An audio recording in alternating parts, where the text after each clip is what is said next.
Hello friends, welcome to our channel. இன்றைக்கி நம்மளோட சேனலில் நல்ல டேஸ்டியான சோயா சங்க்ஸ் பிரியாணி எப்படி செய்கிறதுன்னு பார்க்கலாம். இந்த பிரியாணி செய்கிறது ரொம்ப ஈஸி, சீக்கிரமாக வேலை முடிஞ்சிடும். வாங்க இப்போ நம்ம வீடியோக்குள்ளாடி போகலாம். நான் இன்றைக்கி இந்த பிரியாணி செய்கிறதுக்காக ஒரே ஒரு கப்பு சோயா சங்க்ஸ் எடுத்துருக்கிறேன். அதை சுடு தண்ணியில் அரை மணி நேரம் ஊற விட்டுருங்க. அதுக்கப்புறமா தண்ணியெல்லாம் வடிச்சிட்டு குளிர்ந்த தண்ணி சேர்த்துக்கோங்க. சேர்த்துட்டு அதுக்கப்புறமா அந்த சோயா சங்க்ஸை நல்லா பிழிஞ்சிட்டு வேறு பாத்திரத்துக்கு மாற்றிக்கோங்க. இந்த சோயா சங்க்ஸ் கூட உப்பு சேர்த்துக்கோங்க.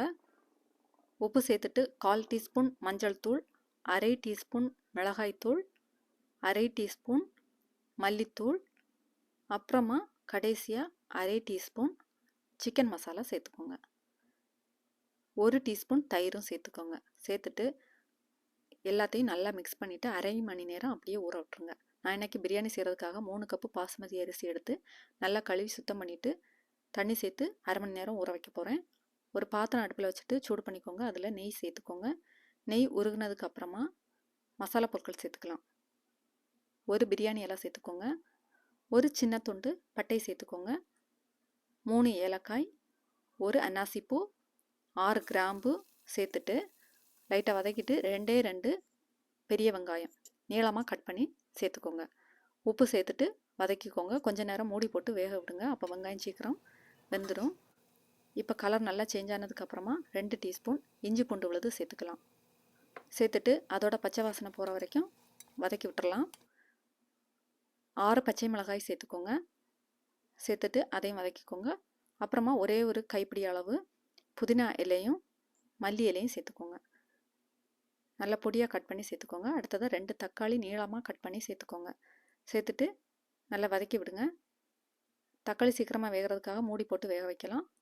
5 நிமிஷத்துக்கு அப்புறமா ஓப்பன் பண்ணி பார்த்துட்டு நல்லா வதக்கி விடுங்க. இப்போ தக்காளி நல்லா மசிஞ்சிடுச்சு.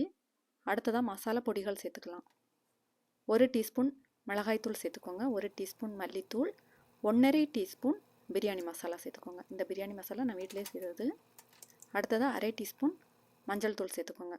சேர்த்துட்டு மசாலா பொடியோட பச்சை வாசனை போகிற வரைக்கும் நல்லா வதக்கி விடுங்க. ஒரு 5 நிமிஷத்துக்கு அப்படியே வதக்கிக்கோங்க. மசாலா பொடிகள் எல்லாம் நல்லா வதங்கினதுக்கு அப்புறமா ஊற வச்ச சோயா சங்க்ஸை சேர்த்துட்டு 3 நிமிஷம் வதக்கி விடுங்க. அடுத்ததாக நம்ம தயிர் சேர்க்கலாம்.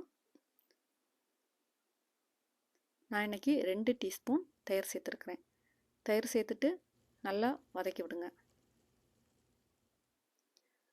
தயிர், மசாலா, சோயா சங்க்ஸ் எல்லாமே மிக்ஸ் ஆகி நல்லா வதங்கி வரணும். அதுக்கப்புறமா நம்ம ஊற வச்சுருக்கக்கூடிய அரிசியை சேர்த்துக்கலாம். அந்த அரிசியில் இருக்கக்கூடிய தண்ணியெல்லாம் வடிச்சிட்டு வெறும் அரிசியை மட்டும் சேர்த்துக்கோங்க. சேர்த்துட்டு ரொம்ப கிளறக்கூடாது. ரொம்ப கிளறினீங்கன்னா அரிசி உடஞ்சி போயிடும். லைட்டாக வதக்கிட்டு தண்ணி சேர்த்துக்கலாம். 1 கப்பு அரிசிக்கு 1/2 கப்பு தண்ணி சேர்த்துக்கோங்க. நான் இன்றைக்கி 3 கப்பு அரிசி எடுத்துருக்கிறேன். அதுக்கு 4/2 கப்பு தண்ணி சேர்க்க போகிறேன்.